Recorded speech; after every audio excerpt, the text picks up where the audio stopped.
આજે આપણે લઈ જઈશું તમને એક એવા પવિત્ર ધામમાં જ્યાં એક જ છત નીચે અનેક દેવી દેવતાઓના દર્શન થાય છે।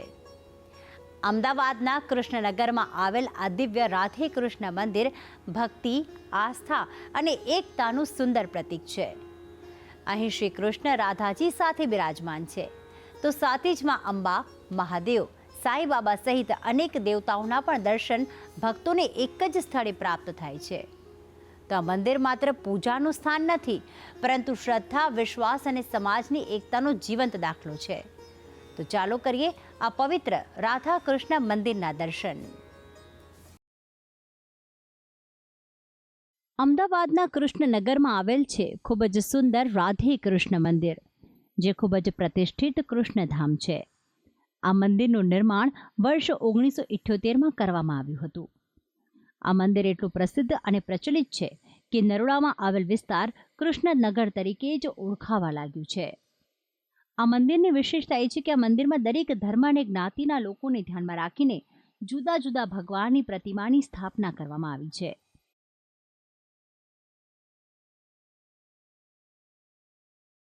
આપના મંદિરમાં રાધા કૃષ્ણની સાથે માં અંબા, દેવોના દેવ મહાદેવ, સાંઈ બાબા, ઝૂલેલાલ, સ્વામિનારાયણ, ગુરુ નાનક, શીતળા માતા, બળિયાદેવ, હનુમાનજીની પ્રતિમાના પણ દર્શન થાય છે। એટલે કે એક જ મંદિરમાં આપને બધા જ દેવી દેવતાઓ જોવા મળે છે। આ મંદિરની ખાસ અગત્યતા એટલી છે કે માતાજી, રાધા કૃષ્ણ, બધા દેવો, બધા ધર્મના દેવો અહીં આગળ બધા બેઠેલા છે।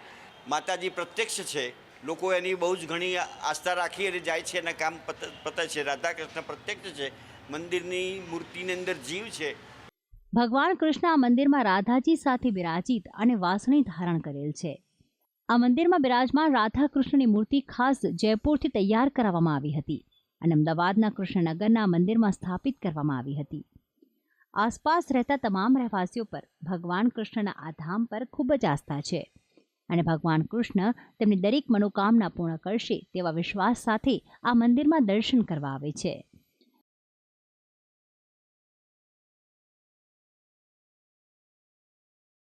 આ ઉપરાંત આ મંદિરના નિર્માણ માટે ત્યાંના જ સ્થાનિકો દ્વારા ફંડ ભેગું કરીને સાથ સહકાર આપવામાં આવ્યો।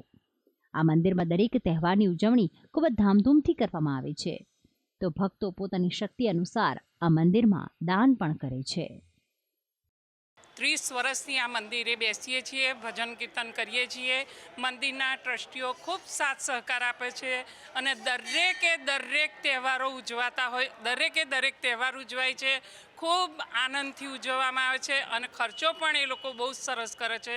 રાધા કૃષ્ણ મંદિર ઉપરથી જ અમારા કૃષ્ણનગરનું નામ કૃષ્ણનગર પડ્યું છે અને રાધા કૃષ્ણ મંદિરની અંદર રાધા કૃષ્ણ મંદિર એટલે શું કહેવાય છે અને ક્યાંથી ને ક્યાંથી લોકો દર્શન કરવા આવે।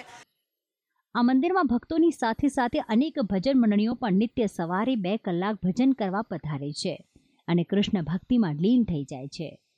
તો ભજન મંડળીઓની મહિલાઓ જાણે પોતે ગોપીઓ હોય તે રીતે નૃત્ય કરીને કૃષ્ણ ભક્તિ કરે છે। આમ તો ભગવાન વિષ્ણુએ અત્યાર સુધી 23 અવતાર ધારણ કર્યા છે। આ બધા જ અવતારોની અંદર તેમનો મહત્વનો અવતાર શ્રી કૃષ્ણનો છે અને તેથી જ ભક્તો શ્રી કૃષ્ણના દર્શન કરીને ધન્ય બની જાય છે। ભક્તિ સંદેશ, સંદેશ ન્યૂઝ, અમદાવાદ।